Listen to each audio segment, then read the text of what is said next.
Good afternoon, friends.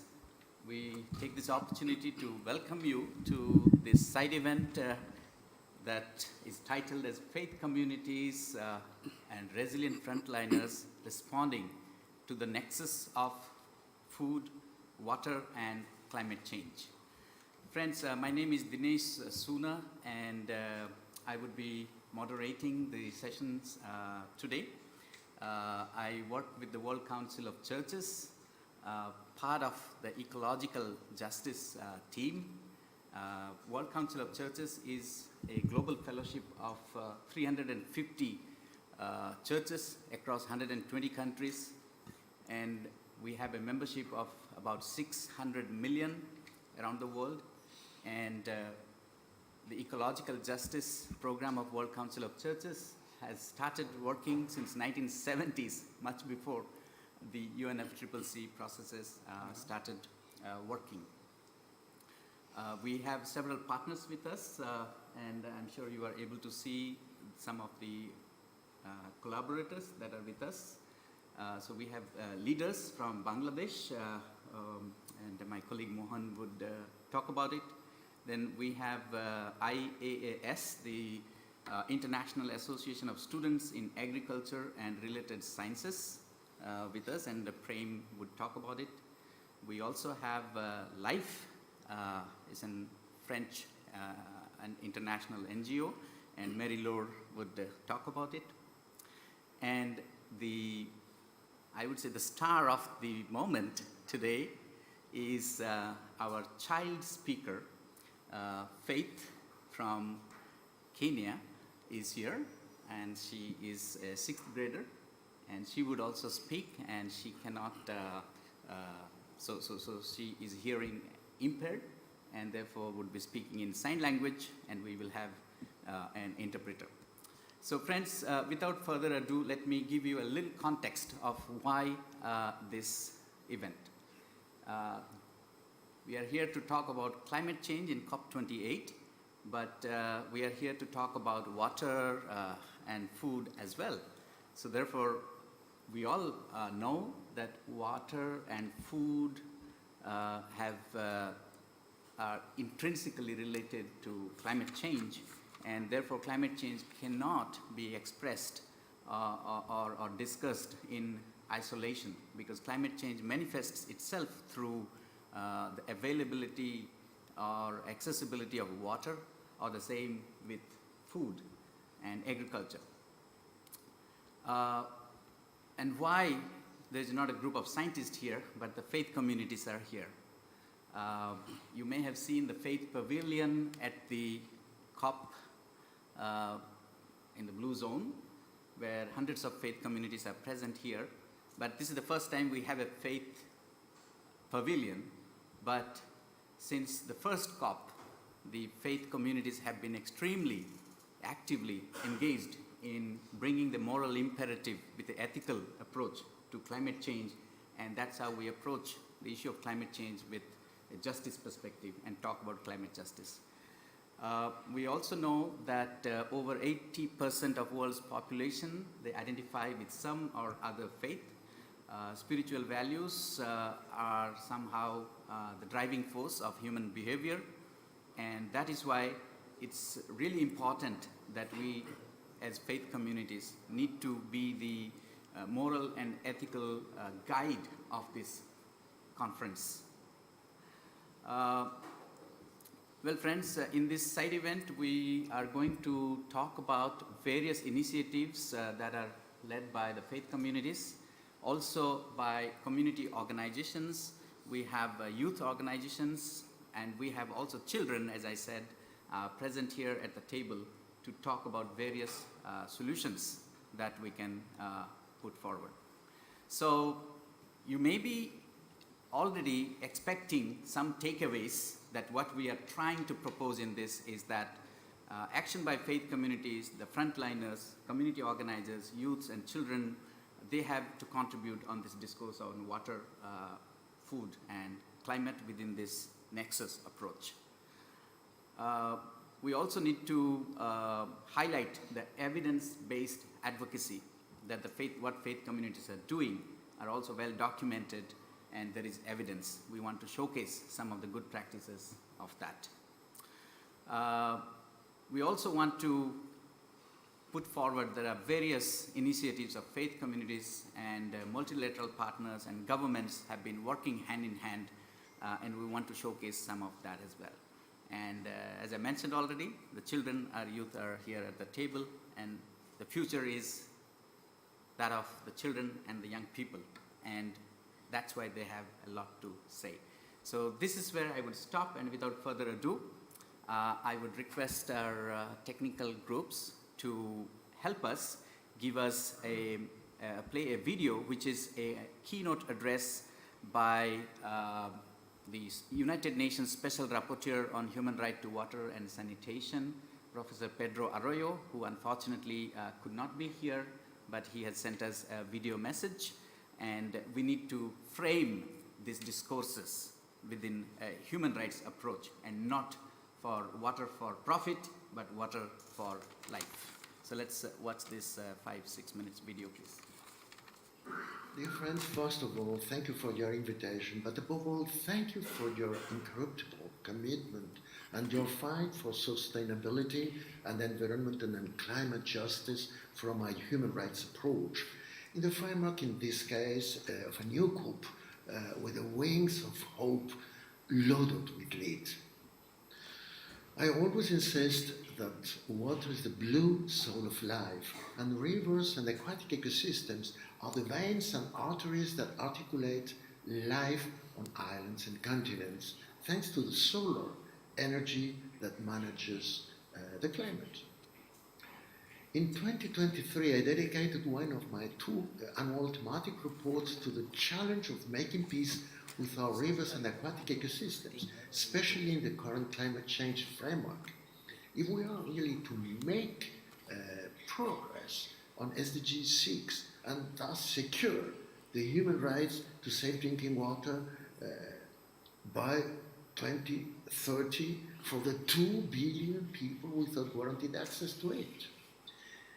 In this report, I reflect on the convergence of the human rights to safe drinking water and sanitation, especially among the poorest, with the human right to a healthy and sustainable environment, and in particular to living and healthy rivers, lakes and aquifers on which the survival of these 2 billion people depends. For 2024, one of my reports focuses on the confluence of the human rights to safe drinking water and food, under the strict linkage to the human right to a healthy and sustainable environment. Those who defend the logic of the market as the solution for all problems promote the intensification of food production using the concept of food sufficiency based on the blind trust that markets will deliver it to hungry people.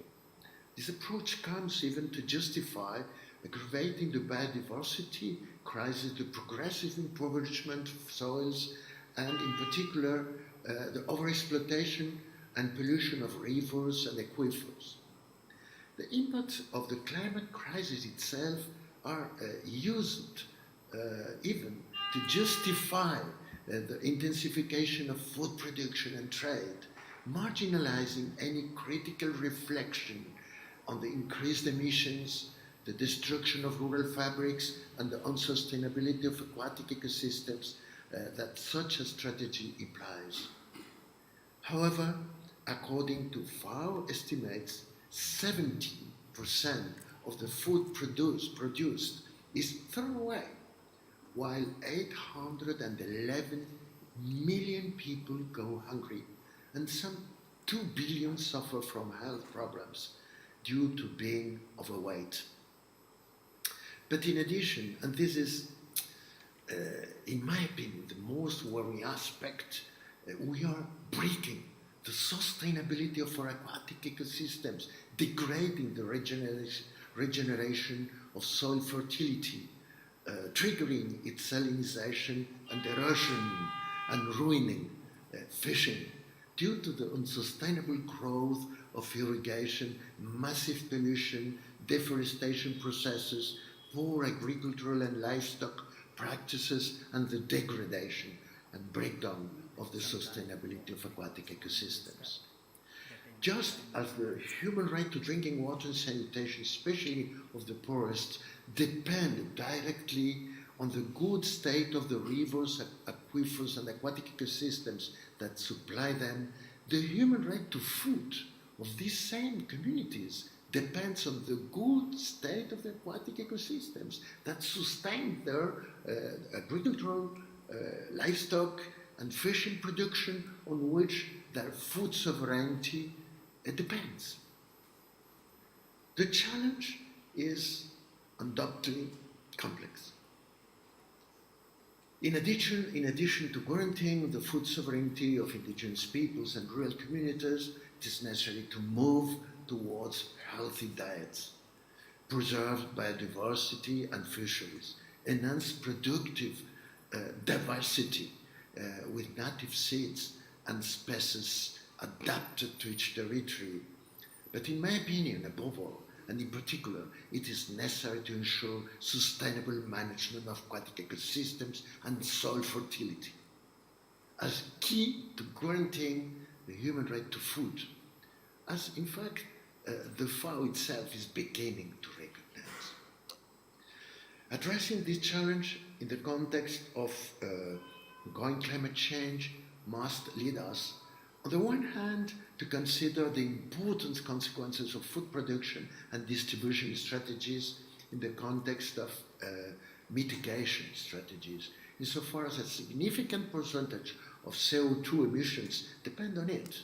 In fact, present in the current context, livestock farming emits more than 14% of anthropogenic greenhouse gas emissions, while agriculture is responsible for 30%. This is why mitigation strategies based on the energy transition must pay more attention to food production and consumption strategies. On the other hand, and this is important, climate change adaptation strategies are essential to minimize the impacts of climate change both on water and sanitation services and on food production and effective access for communities living in poverty and vulnerability. Restoring aquatic ecosystems, especially wetlands, riverbanks, and aquifers, with a natural storage and fluid attenuation capacity, is essential to reduce the impact of droughts and floods, both on the human rights to safe drinking water and food, and to adequate housing and security. This is why it is also necessary to put adaptation strategies at the forefront as a key issue when it comes to adopting a human rights approach to climate change, minimizing the risks and impacts on populations in situations of greater vulnerability and extreme water-related events. Therefore, in my opinion, these adaptation strategies should be guided by what I call the hydrological transition. I would therefore like to end by thanking you once again and congratulating you for focusing your efforts and reflections on this triangle of water, food, and climate change in perfect harmony with the priorities guiding my thematic reports for 2023 and 2024. Thank you very much. So that was the United Nations Special Rapporteur on Human Right to Water and Sanitation. And he very clearly laid out the connection between water, food, the aquatic ecosystems, and how freshwater is sometimes overexploited for food production and agriculture. And on the other hand, how about 1/3 of the world's food produced gets wasted, and thereby that much of water that was available also gets wasted. And in all these, in normal circumstances, water and food interact so much and how climate change can make things much more aggravate. And this is what you can also monitor and follow his reports from the UN Human Rights Council. He presents his annual report and also to the UN General Assembly. So please do follow Professor Pedro Arroyo. And please also think about your questions. He's not there live, but we will take his questions, your questions to him afterwards, and we can also get back to you because you will get a chance to interact at least 15-20 minutes. We are hoping to give you the time for interacting. So that's where we will leave that, and we will now focus on somebody who is here with us in our midst. That's Mr. Mohan Mandal. Yes, you may go ahead. And Mohan Mandal is the founder executive director of Leaders. It's an acronym for an organization that's working on local community resource mobilization and community engagements. He will talk more about Leaders. For a very long time, he has been working among the communities from southern Bangladesh region, and he has been actively also engaged in trying to improve the livelihood prices, particularly of the coastal people, which are again the victims of climate migration. He would also talk about his recent prize, Zayed Sustainability Prize of this year, 2023, for the outstanding service on removing drinking water crisis in his community in Bangladesh. So Mohan, please do take some time to explain to us what Leaders do and how you are trying to address the nexus of water, food and climate change through your community level engagements. While I run your slides, you may start already. Dear Honorable Moderator and Honorable panelists, guests, speakers, their audience, and friends from the media, greetings from Leaders. You know that Leaders is a very community-level organization working in southwest coastal region of Bangladesh, and our working modalities and our working strategies, we are working together with all stakeholders, and we are working with very community level. We are truly a community-based organization developed by the community people. And this is our pleasure to announce that this year we got the big prestigious prize, the Zayed Sustainability Prize. Basically what we are doing, we are supported by the faith community, especially the Bread for the World Germany, and some other community who are supporting our community level project. So Leaders is a community level organization registered in Bangladesh, and we are basically working in 3 districts, 10 sub-districts, and we are more or less covering at least 50,000 families in Bangladesh. So I wanna go to a long description about the vulnerabilities of Bangladesh. You all know that Bangladesh is most vulnerable and suffering a lot in all aspects of climate change vulnerabilities. So our geographical location and our sea level and our surface level, it's a low-lying country, and we are facing frequent disasters and huge loss and damage occurring every year, but people are not getting compensation from any kind from government and international community. And seasonal drought is increasing, and every year the northern part of Bangladesh is facing severe cyclones due to the melt of glaciers in Himalayas.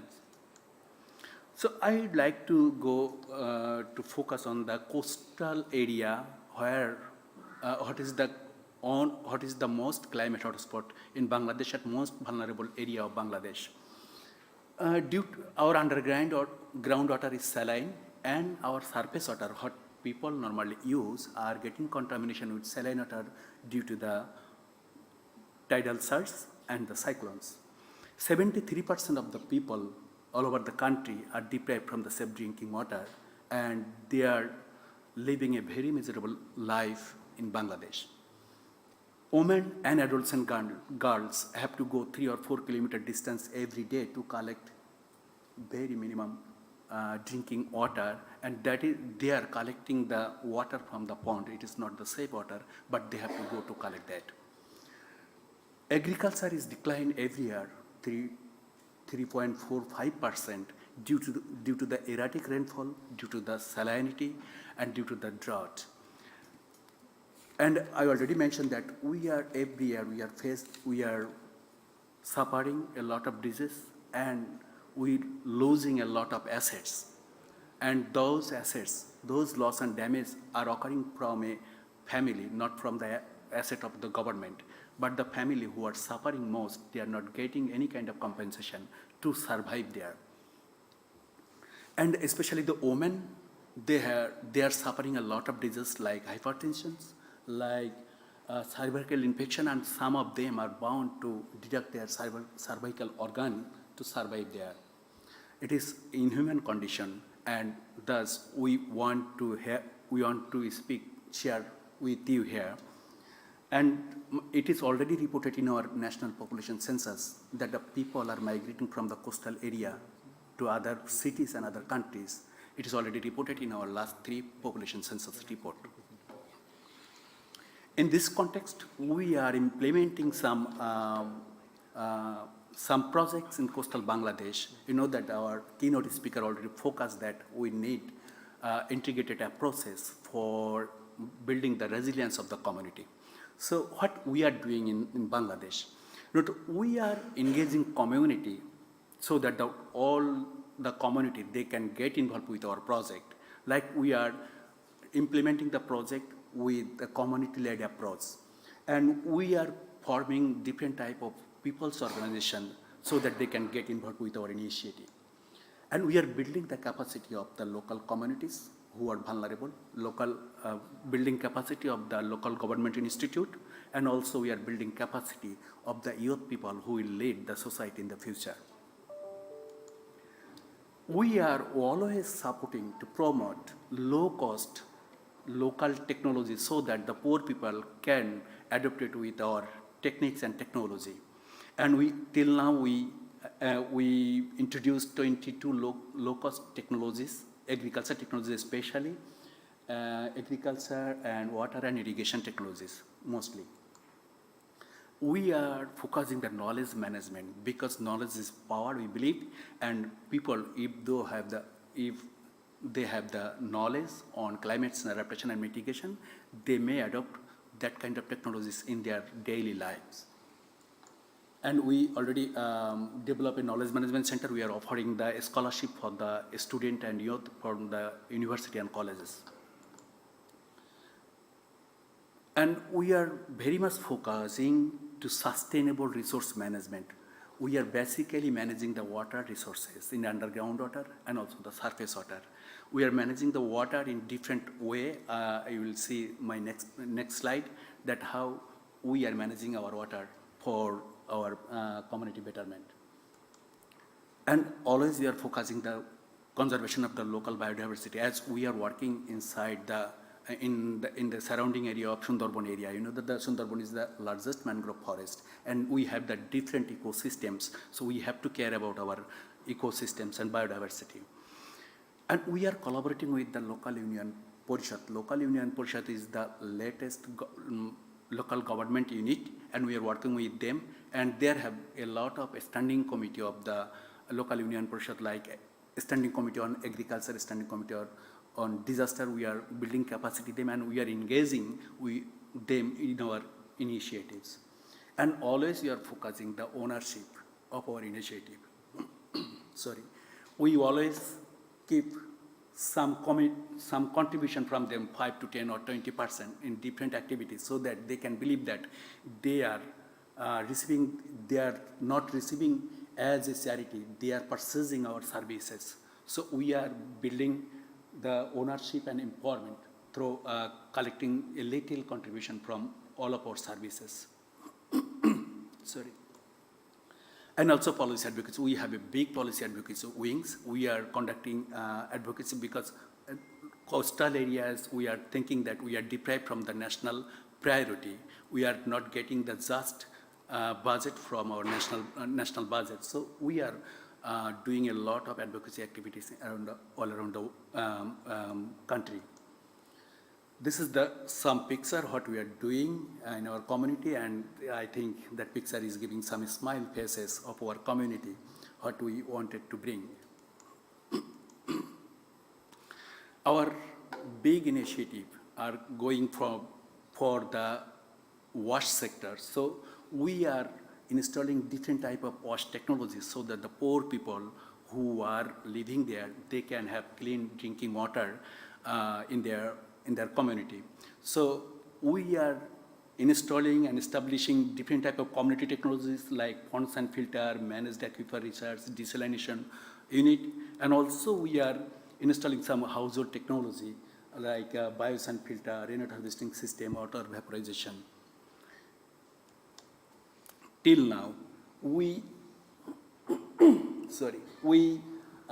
installed 22 climate smart agriculture technologies in the community. We are reaching 4,646 families for alternative livelihood.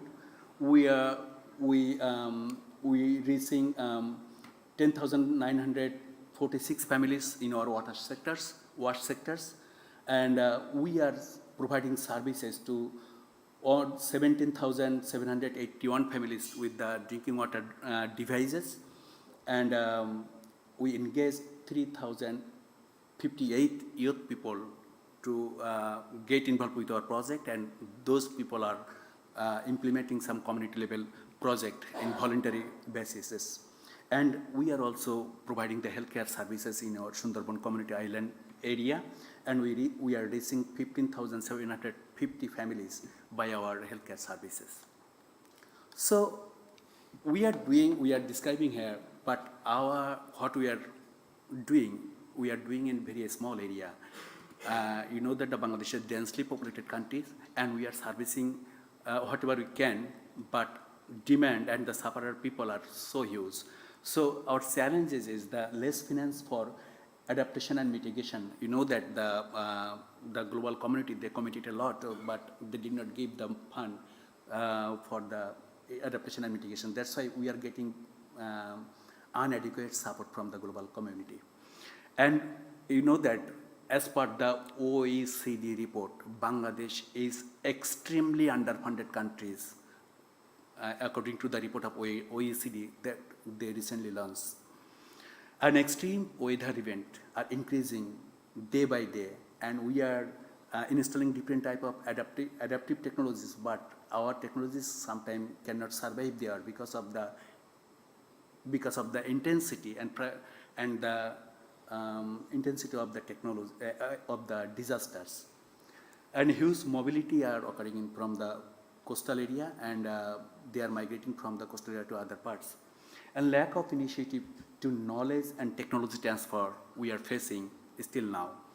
And lack of initiative to mainstream climate change in a country's development plan. We always, with the NGOs and also the government, is always focusing climate change as a different project. We could not mainstream our climate change as we are a vulnerable community. So it is one of our challenges and limitations. You know that Leaders is a small organization, but we are working in 7 sectors: climate change and livelihood, water, sanitation and hygiene, human rights and good governance, ecology and environment, education for dignity, health and nutrition, and also we are very much focused on the humanitarian response. We are pursuing the goal of SDGs, and till now our initiative is contributing the SDG goal 1, 2, 3, 5, 6, 13, and 16. And you know that Bangladesh is it is very much advanced to develop some policies, and we are focusing our policy, we are implementing our project, keeping alignment with our government policies. We have Bangladesh Climate Change Strategic and Action Plan 2019, Mujib Climate Prosperity Plan, and NAP, what we recently developed. We are complementing our policies. And I am just not taking so much time. I am going to end. And we would like to some achievement that the Zayed Sustainability Prize we win this year for our water initiative. And we got a national award from the CNLI Standard Chartered Bank from Bangladesh as disaster hero, and we obtained another award is the All Daughter Showcase. It is in that was given by the government of Korea, and they handed over that prize in the 7th All Daughter Forum. That's all. Please stay with us. Please extend your big hands to our initiative so that we can extend more coverage to the more people. And thank you all for your patience to hear from my boring speeches. Thank you very much. If you have any question, I'll be happy to answer later. Thank you very much. Thank you very much, Mohan, for leading the way. You are one of the frontliners of the climate impact of climate change in Bangladesh and the community that you're representing. And you're not an international big corporation or an organization, but a small community-based organization, and you have dreamed big and been able to achieve and bring changes among thousands of young people, women, children, etc., in making their access to wash and other livelihood-related options. So, and also congratulations on your award that you have received this year, and we will receive some questions maybe afterwards. So thank you so much. Friends, now we move to our the youngest speaker, obviously, in our midst. We have Faith Seva Muchesia. She's 12-year-old and she is hearing impaired. And let me also introduce in a very poetic manner that one of her acquaintances shared a brief introduction about her. In the vibrant tapestry of Faith Seva's 12, the threads of sound began to unravel as the years unfolded. A student of grade 6 at the Kambui School of the Deaf, Kenya, as Faith grew, a subtle shift occurred. The melodies she once cherished began to fade, leaving behind an eerie silence. A gradual loss of hearing became a central theme in her life story. She spoke at the Global Children Climate Summit in Nairobi earlier this year. Faith's journey took an inspiring turn as she is going to address us here at COP28. And Faith's presence as a child continues to highlight the importance of inclusivity in the environmental discussions. And we have Lillian, her interpreter, also from Kenya, would be helping interpret the sign language that Faith would speak. And Faith would speak a child's understanding of climate change and its impact on our planet and people. And Faith has a hearing impairment, a disability to some, but that has not deterred her from such young age, from her activism for caring, for creation, and speak out about climate change with a justice perspective and also to the best of her abilities. So please tell us, Faith, your motivation, inspiration, and what message you have to give to this gathering at COP28. Yes, you can stand and speak. Hello there. You have a hand. Do not hide your hand. My ears are closed. I cannot hear you, but we can share our world. My world of silence, so please lend me your hand. My name, once again, is Faith Seva. I am deaf, climate change child advocate. I am in grade 6, and I have a great concern for climate change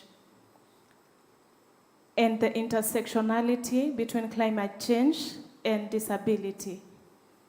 I look forward to an inclusive world where each child will become an equal participant, whether they have disability or not. Thank you. First, let's discuss what climate change is. Climate change means a long-time shift in temperatures and also the weather pattern. What causes climate change? One causes is fossil fuel emission and coal oil. These emit carbon dioxide, and also when they blanket the earth, it causes global warming. Cutting of trees or deforestation is another challenge that we have, and also cultivation along the river banks. The greenhouse gas blankets the earth, and this also leads to global warming. Children with disabilities are more affected by climate change than even children without disabilities. We do not have information. We need to be taught, or we need climate education so that we can also prepare for adaptations during climate crisis. I am in a deaf school, but I cannot even interact with friends from other schools because I cannot understand their language. That communication or language barrier is another thing that we are facing. In cases of disaster, for example, floods, children without disability are given a priority, while children with disabilities are left behind. In cases of resource allocation, the little that is found is given priority to children without disabilities. But children with disabilities are not catered for. For example, in my school, children report to school late because parents give a priority to their other siblings without disability. They pay their school fees, they provide for the other children without disabilities first, and then the remains are given to children with disabilities if there is. But it is important that as we take care of our world, as we conserve our environment, as we think about the green system of transport, this is good, but it is not accessible to children with disability, the blind, those who use the wheelchairs. What can we do? We need to make our world a better place by including children with disabilities. Our ideas, our voices are very important. So please consult us when you're making these changes. When we're talking about climate change, children with disabilities need climate education to be able to learn about how to conserve our environment. Children with disabilities must be included in the discussions about climate change. Finally, I want to thank God for this wonderful opportunity. God is good all the time, and all the time God is good. I want to thank the children and adults for these great efforts that they are doing, and I also want to thank WCC for giving me this special and wonderful opportunity to participate at COP28, and also enjoying and making sure that my stay in Dubai is good and enjoyable. Thank you all also very much for giving me your time, and God bless you. Finally, I want you to think about something. Last month, I woke up early in the morning. I wanted to go to class, but I could not navigate my way to class because I am deaf and I did not hear the rains at night. In the morning, it was flooded and I couldn't go to class. That is how climate change affects me as a deaf child. Thank you.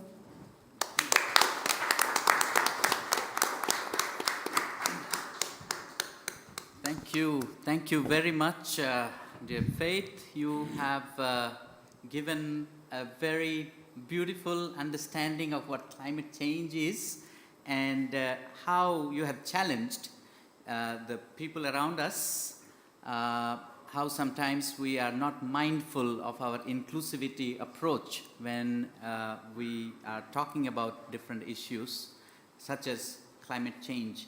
And you are here representing the people with disability, and also as a child with a disability, you're doubly sort of victimized in our unsensitive world. But thank you so much for challenging us, and I hope we will have some questions later to engage faith. And as a popular say goes, that we do not inherit the earth, but we have borrowed it from our children.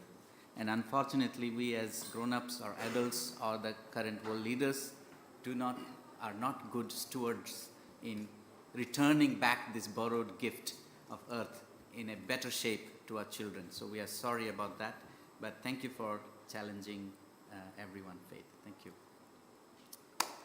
Let's put our hands again. Friends, now we would move on to another person seated here before we move on to the video message to hear the faith perspective. We have in our midst Mr. Prem Prakash Buddhathoki. He's the Vice President of IAAS. It's a student body involved in agriculture and sustainability. And as Vice President of External Relations in IAS, which is world's largest student association in agriculture and related sciences, it has more than 10,000 students in 53 plus countries, and Prem would talk more about the organization, but he would also then tell us a little more about what it is doing to address the issues around climate change, water and food security and agriculture, and probably through some case studies, but also at the same time, what's your expectation from this COP as a student and a youth represented organization. Prem comes from Nepal, and over to you now. Thank you so much. Hi everyone, I'm Prem. I'm from the Mount Everest, country of the Mount Everest, Nepal, and I'm the Vice President of External Relations of IASOL.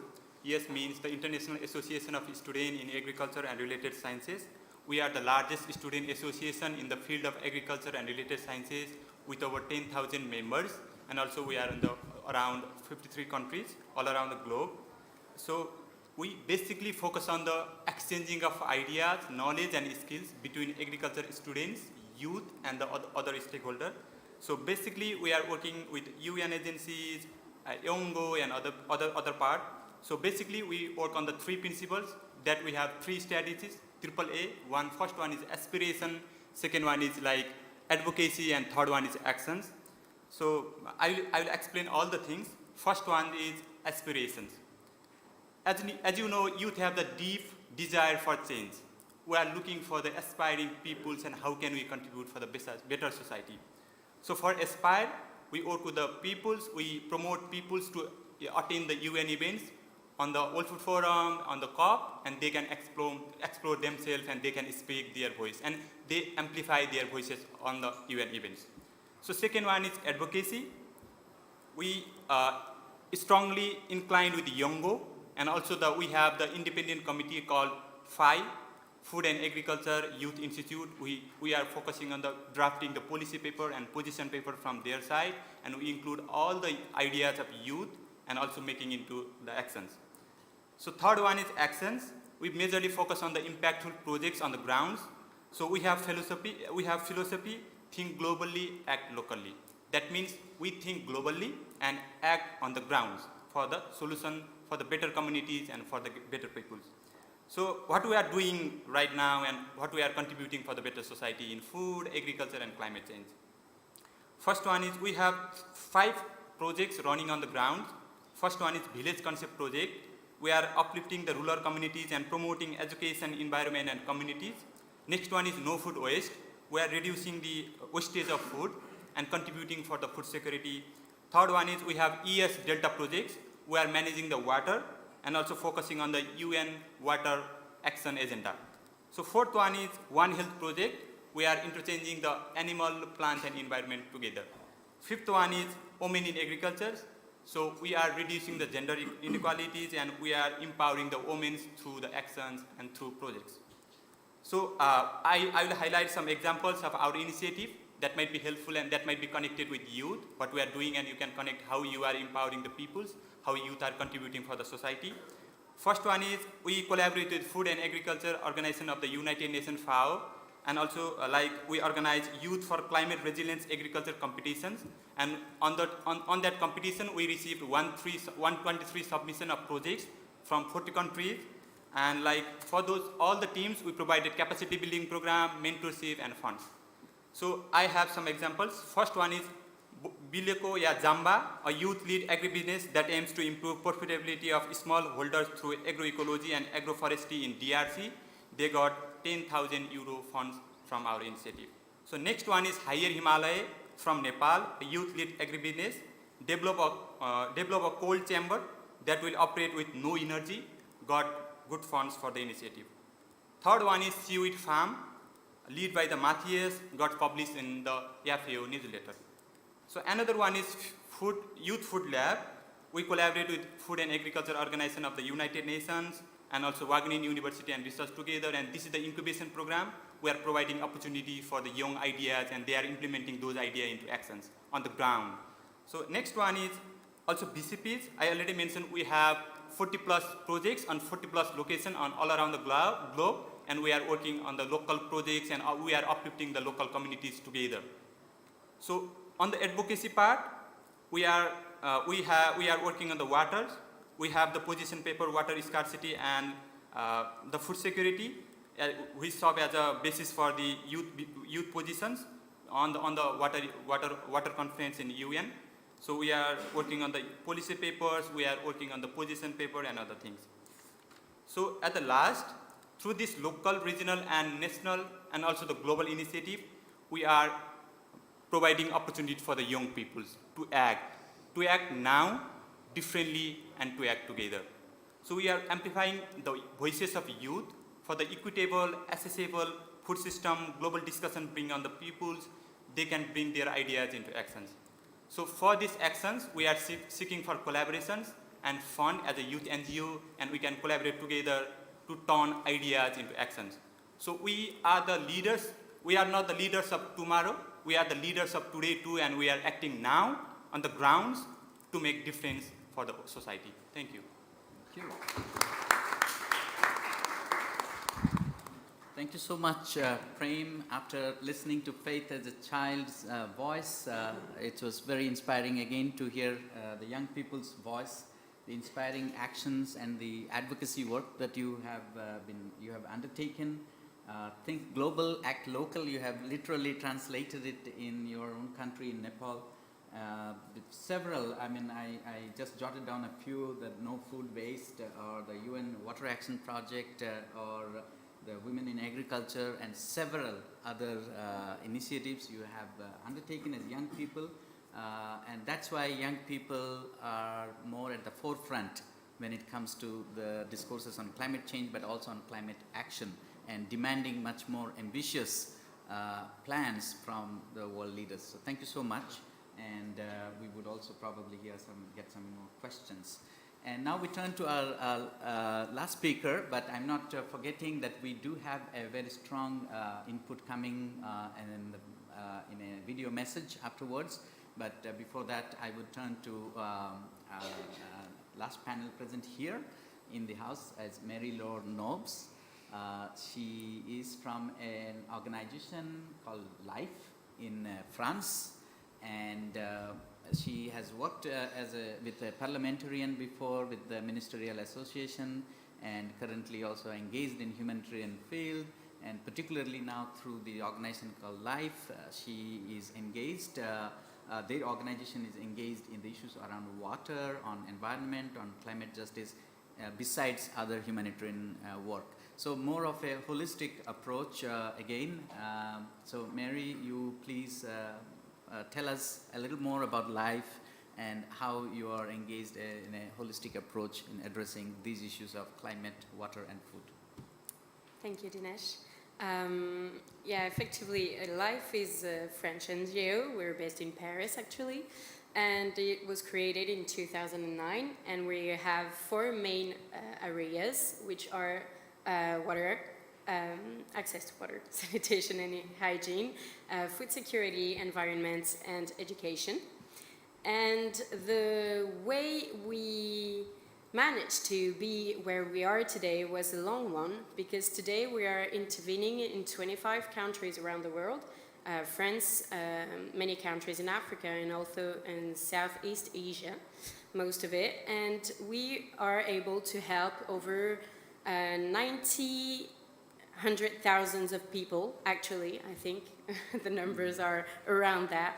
And it's especially thanks to our donors and our colleagues, obviously, but also because I like what Prem said, because I think the sentence, think globally and act locally, is what funded us. Because the main point for us was to really do all of our projects with the people on the field. So we had some partnerships with all our countries, with local NGOs or associations that are on the field, that knows all the real troubles that are here. And as Mahan said, even for Bangladesh or in other countries, there is some big and huge problems, if I can say it like that. And doing just one project is not enough. And we, during years, because we're not perfect and we're also improving what we are doing on the field, and as humans, if I can say it like that, we thought for many years that just doing a project, like for example in water, just doing a borehole would allow people to access to water, and it was sufficient. For years it has been like that.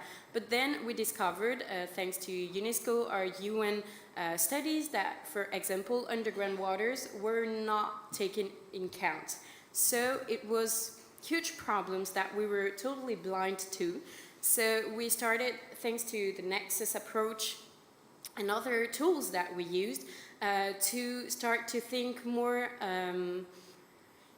in a way of including all the impacts that we can have in a project. Like if we have some project also in Bangladesh, for example, who is about replanting mangrove.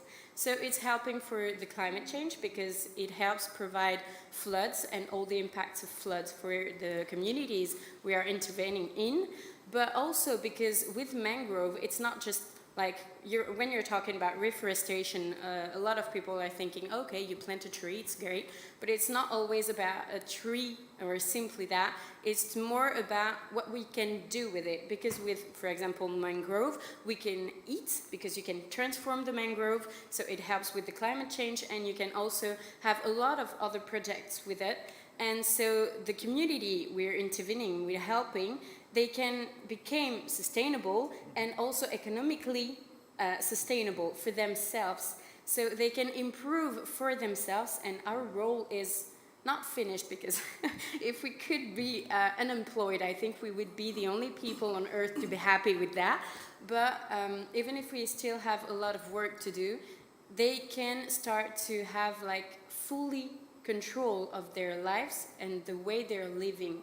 And I think that it's the most important thing to understand with the nexus approach, is that to really take into consideration all the impacts that can come with one project, and do it to really help people, not just do it like I did something there and when I go, it's not done because it's not finished, because if you don't train people, if you don't explain, if you don't let them the chance to really become sustainable in a way that is also financially stable for them, the work is not done.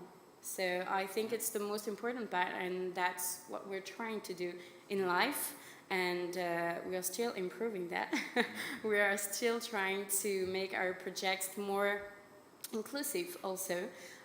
Because it's important, I think, to take that into consideration. Faith said it before, and so we're trying to do it. We're still trying to improve, and I think that even in NGOs or in the institutions, we need to take that into consideration, like with urgency, really. Thank you very much, Mary. That it's, the NGO's approach should not be a hit and run, that with one project you do and then leave the community and then it doesn't sustain. And therefore the accompaniment is really important, and through your intervention you're also ensuring how the community's livelihood options are also strengthened. Maybe one project on addressing climate change by mangrove plantations could be income generating or livelihood options as well. So multifaceted approach. Exactly. Thank you so much. Well, friends, I'm looking at the time. We have about 30 minutes left before we wind up. But we also have a video message. But I don't want the participants to also just sit here quietly without the engagement. So before we get to the video, I would like to then open first round of interactions. Maybe if you have some questions or comments to make, maybe raise your hands and we will take all of them. If you want to address it to any particular speaker, please feel free to do so, or general questions or comments as well. But be brief so that we have a second round coming, and that's where we will end after the video message that we watch. So the floor is open. Anyone, raise your hands and we will take note. The speakers would take note of the questions.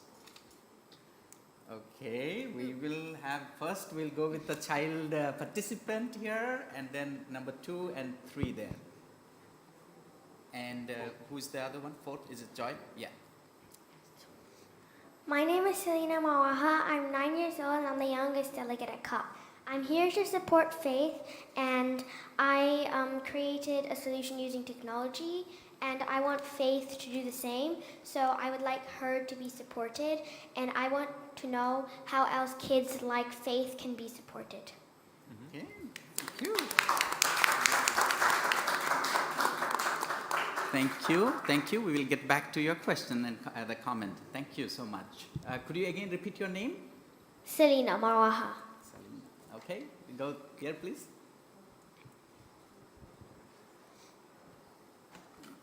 Thank you. My name's Nicola Steen, and it's also a question for Faith.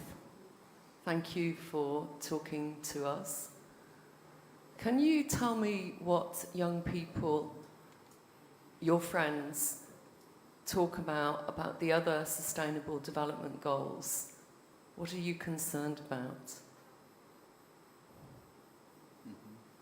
Thank you. Thank you. And we got one over there. Yes?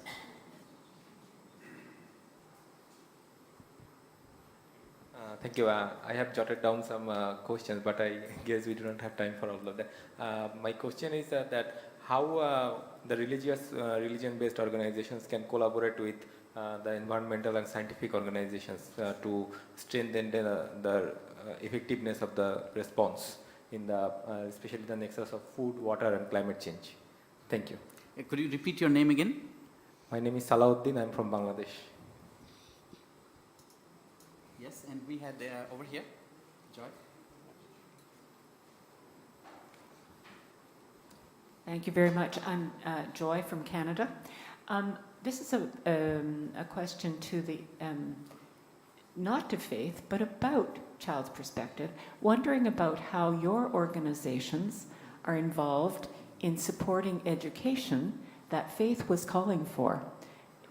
Education about climate change in curricula, in school systems, so that young people have the opportunity to take advantage of that, whether they're in special schools like Faith's or whether they're in universities like yours. What are your organizations doing to support those kinds of educational requirements? Because we're not going to solve this unless people have the education around it. And grateful for Faith's and for Prem's presence and contributions today. Yeah, thank you. Okay, we got one more over there, sir. Then. Thank you, moderator. My name is Sele. I'm from the South Pacific, from Fiji. One of the knowledge holders of indigenous people that came for the COP. What I heard today through Grace And my dear, it just melted my heart. These are the voices that needs to be advocated, elevated, promoted, and championed in such spaces. And I only hope, my question to the panel, not to Faith. In the Pacific, we have two dominant governance institutions. One, sir, from Kathmandu, you've mentioned this, the dominancy of the spirituality of indigenous people, and before I go to the second leg of it, let me go a little bit deeper on the spirituality of indigenous people.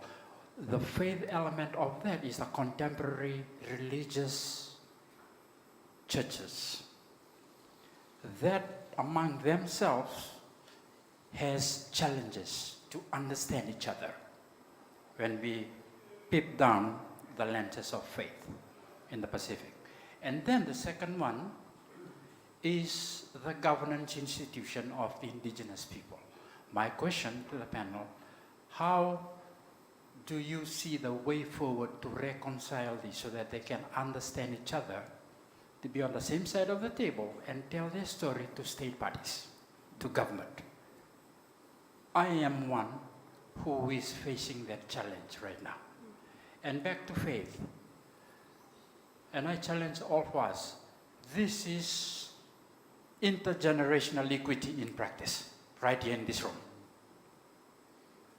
I couldn't help but stop understanding, because I am here as a climate financing negotiator. How can we start talking about, not youth this time, what we saw for the last 15 minutes from Faith, we are taking it right down to our kids. Those of us, I have 3 grandchildren.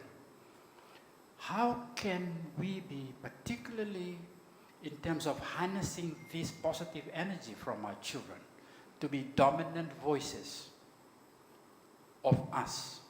Some of us here have been in the COP space now for decades, but this is the voices of the future. How can we articulate this? We have 2 or 3 or 4 more days until the end of COP28.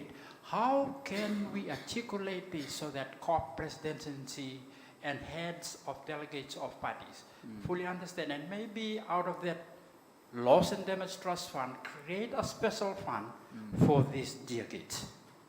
Thank you, sir. Thank you. Thank you so much. So friends, thank you so much. We had an intergenerational question from a 9-year-old child to somebody who has 3 grandchildren. So thank you so much. Well, I leave this floor to the panelists now. Even though Selena's question is not as much through faith, to faith, but also to everyone around. But feel welcomed if anyone wants to go first. I hope you have taken note of the questions. Particularly, Selena had asked about how do we support young people's voices like faith in these sort of platforms.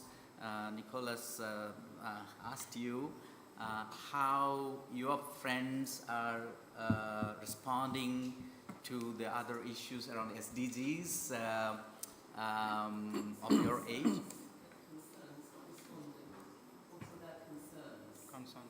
Okay, what are the concerns around the SDGs? One of them is, of course, climate change, but yeah, on the Sustainable Development Goals.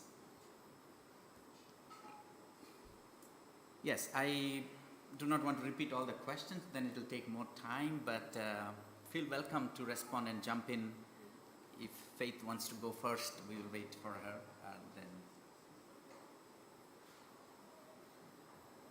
Okay, yes, we can get it, no problem. Okay, maybe, yes, go ahead. Yeah, so for me, she asked questions what we are doing as a young people. So as a largest student association and as a young peoples are working around the globe, and we are advocating for the peoples and advocating for the creating more opportunities for the young peoples, might be inclusive, and like we are empowering every generation, not only the child, not only the youth, not only the like other people. So for that, basically on least developing countries, in Asian and African part, we are working on the school campaigns. So we just making aware people about climate change, basically on school children and youth. So they can, like, I'm a youth, I can disseminate my information and my knowledge with my sister and brother, like, so we can, this type of things we can do and disseminate the information to the ground levels peoples, might be smaller one. And next one is, I always believe that as a young peoples, I always questions like negotiator and like future generation and like peoples who are the expert. I always question about you are not taking us into the account for the decision making. So we are asking our future generation or our older persons, but child also asking me, you are not taking ourselves in decision making and in the like projects and action, right? So I feel so responsibility, and we are working on the grounds, working with the children, working with the women, and working with the society. So I feel that acting alone will not be enough, because it's our planet. She already said it's our planet, and we have to work together, act now and act differently. These are the things we are doing in the ground for the uplifting the society, children, and other people. Thank you. May. Yes, go ahead. Thank you for your nice questions. I would like to start our young sister, Selina. We always thank you for all of our program, because you are the future leader.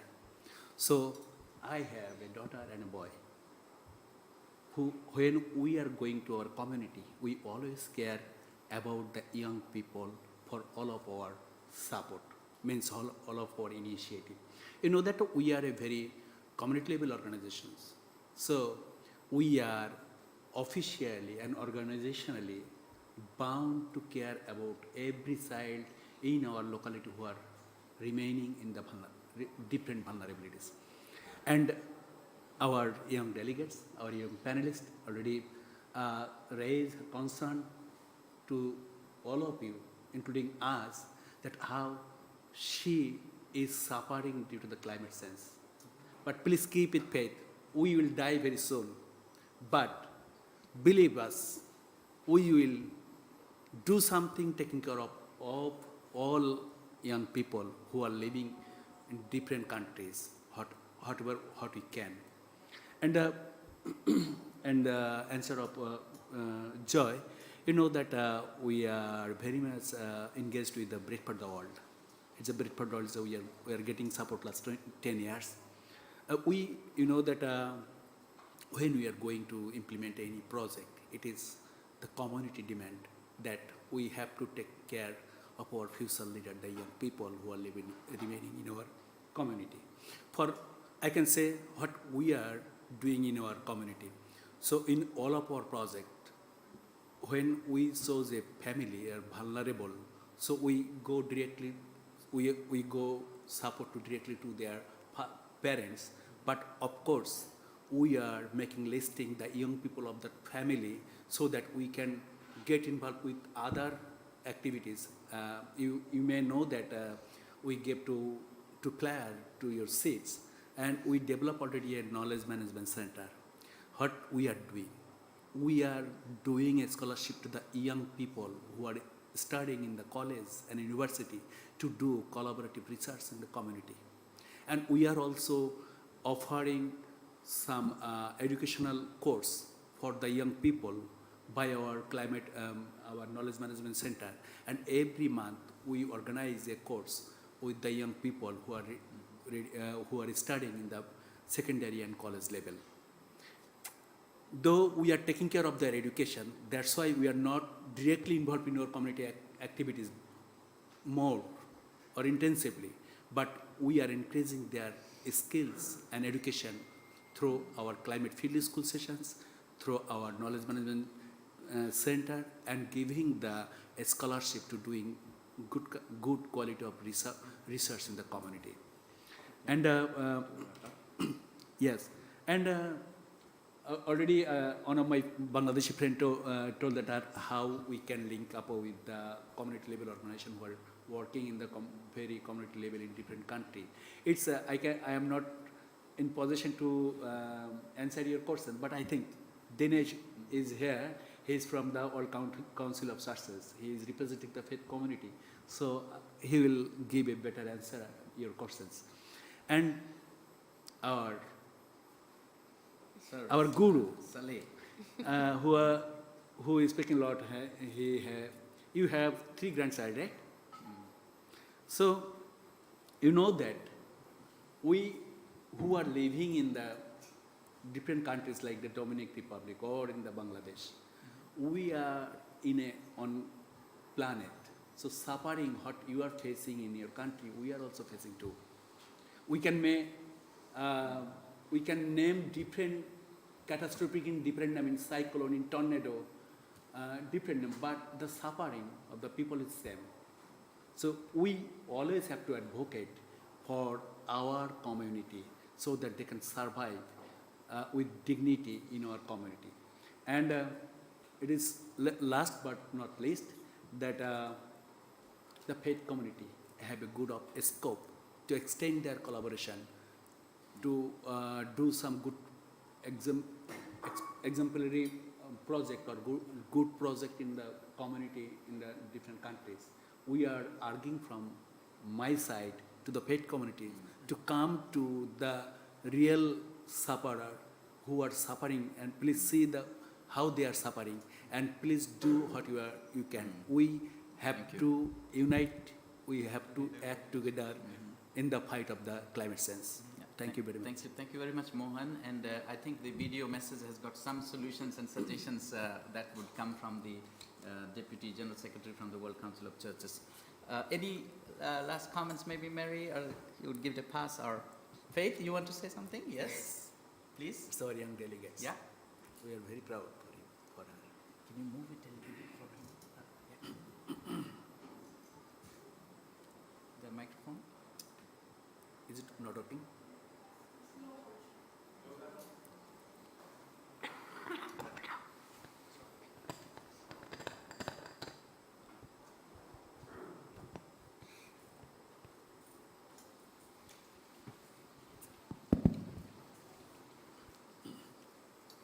Hello once again. To respond to your question, my friends and I want you to understand that disability and climate change is a double barrier for us. And we want you to understand that we children with disabilities can be a huge resource if you give us the opportunity. If you listen to our voice, our knowledge and our experience is very important, and we can really support in these actions.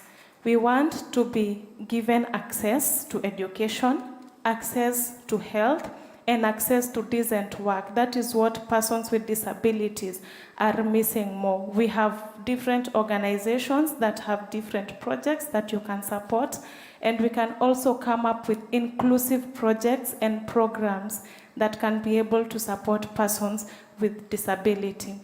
In schools, for example, special schools, there are no much initiatives or climate change initiatives. We have tree plantings in the so-called normal schools, but you don't find them. For example, my school has very few trees. But if you can have such initiatives for tree planting and climate education in special schools, it could be really supportive to support not only deaf children, but children with diverse disabilities, the blind. How do they access this information? Do they access health?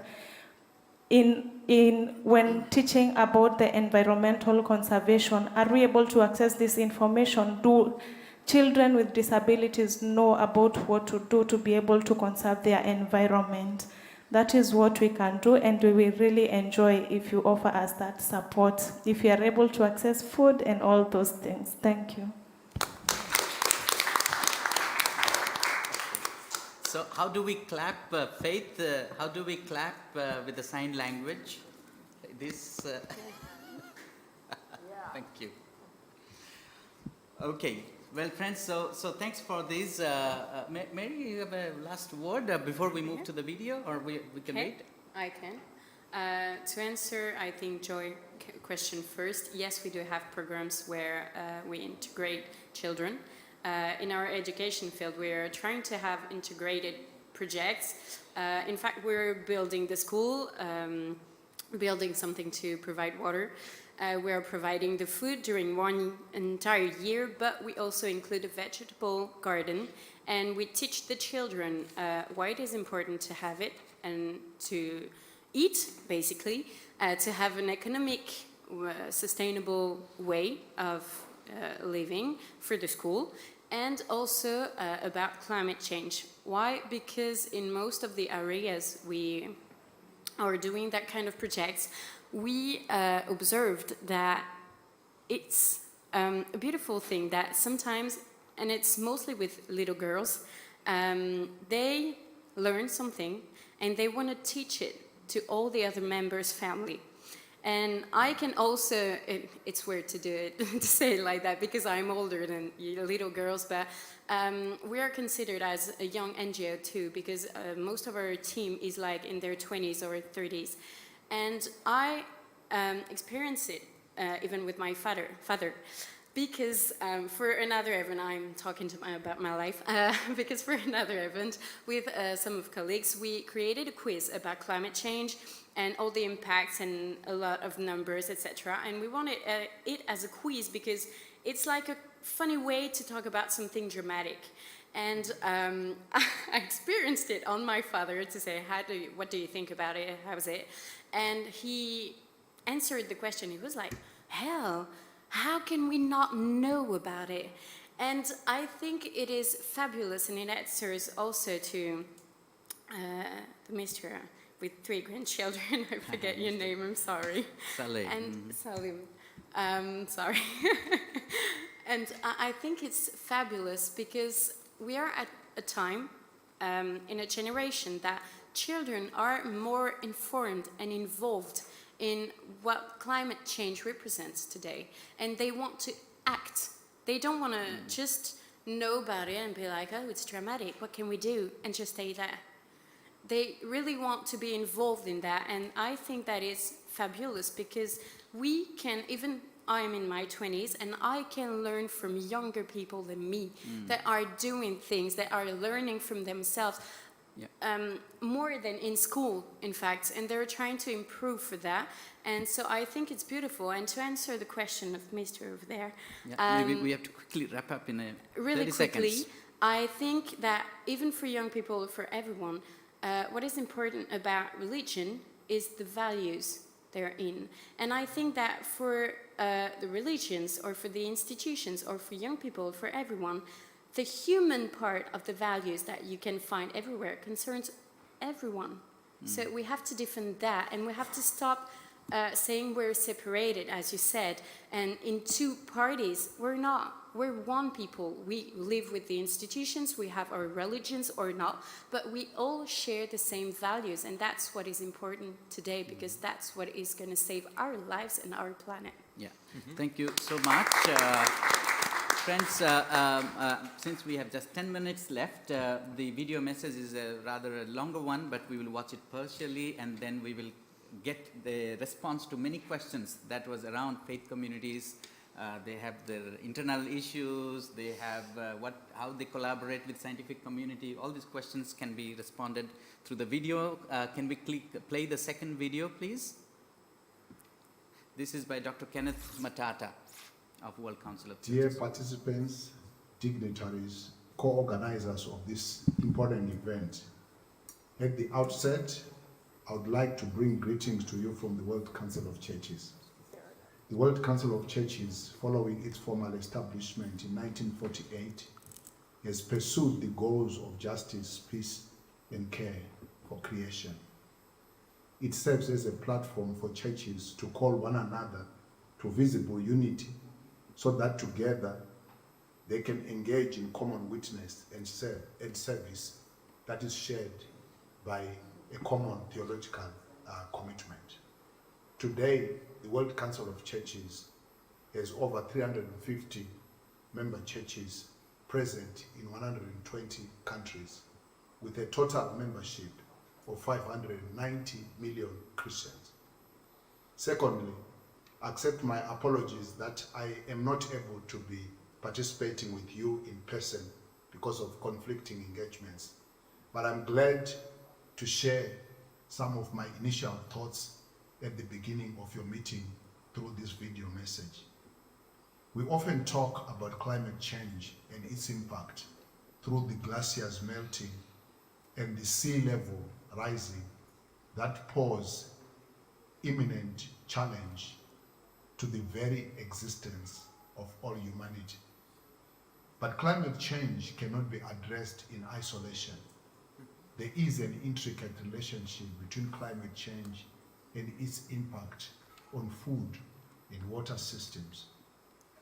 As our planet continues to warm, it poses significant challenges to agriculture, food production, and access to clean water. We will discuss the key issues, potential consequences, and possible solutions to address this critical nexus.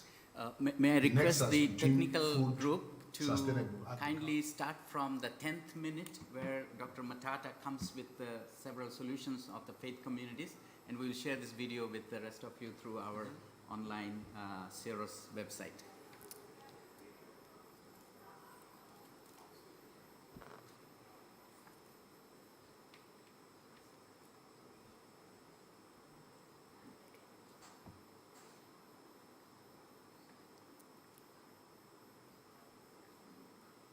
It's okay?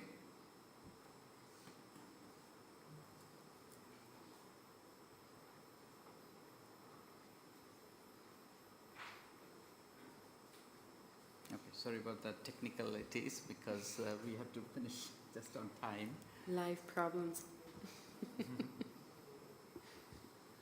But we'll definitely share the video link with every one of you. Another video? No, it's the same video, but we'll only see the solution part towards the end, a couple of minutes.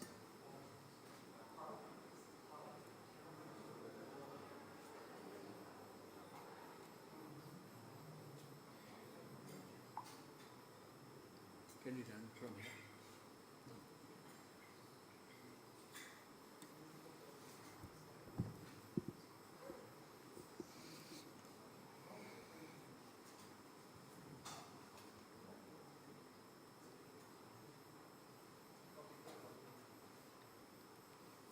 So this program is live stream? Yeah. We as faith communities are called to safeguard the Earth's resources towards a sustainable future. More than 80% of the people living on Earth identify themselves as part of faith communities. The faith leaders have the potential of influencing individual behaviors. In many countries, spiritual beliefs and religions are main drivers for cultural values, social cohesion, political engagement, and economic prosperity. While in some cases, faith communities have influenced their followers for wrong reasons, by and large, faith communities are driven by the moral imperative to care for creation and address issues of water, food, and climate change with a justice and human rights perspective. As partners in resilience and response, we have demonstrated that the potential to engage in robust advocacy driven by climate-related dialogue and rallying the support to for global solidarity through localized faith action on mitigation and adaptation should be a commitment for faith communities. We at the World Council of Churches have promoted several campaigns to address this issue, such as the 10 Commandments of Food, as we have shared above, promoting blue communities among universities, faith-based organizations, and cities, and providing a roadmap of actions for our congregations towards ecological justice, just to name a few of some of our activities. Much of the solutions to overcome existential crisis that humanity is facing today, we learn from the wisdom of the communities facing these challenges in most intensive manner, notably the indigenous communities and those living in the margins of society. I also see many young people and youth organizations who have joined hands with the World Council of Churches in organizing this event. To them, I say, as the youth, you are the leaders today and tomorrow. You are leading an agenda which has a bearing on your future. The world is in peril if we disregard the leadership and the empowerment of young people.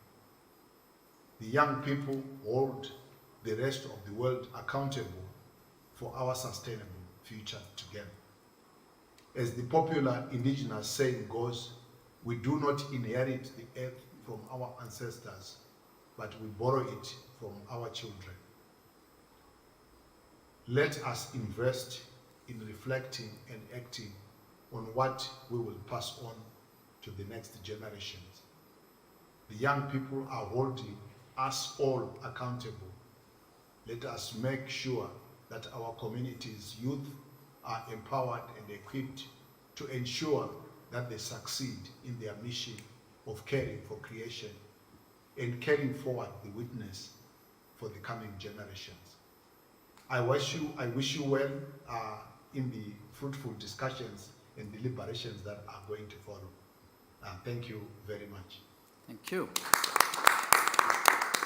Okay, friends, I don't think I can sum up any better than Reverend Dr. Kenneth Matata, the director of the World Council of Churches programs, who's unfortunately could not be here, but he kept the commitment of faith communities in addressing these issues of climate change and also on the issues of water and food security related issues. And he also encouraged the young people's participation. Our children's future is at stake, and World Council of Churches would love to be in touch and exchange ideas how we can be partners in this. Friends, we are out of time. The timer shows that we've got just 1 minute here, so the second round of questions cannot be unfortunately continued, but we definitely want to thank all of you. Thank all the speakers, the panelists, everyone, and a special round of applause for our youngest panelist here, Faith. And the youngest participant maybe in the COP, 9 years. The youngest delegate.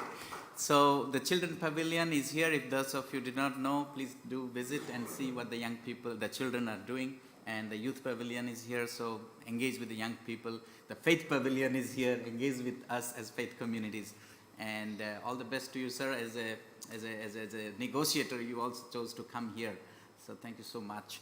And yes, without further ado, thank you so much, and see you in the next. We may have a photograph. Can we take a group photograph of the panelists? Yes,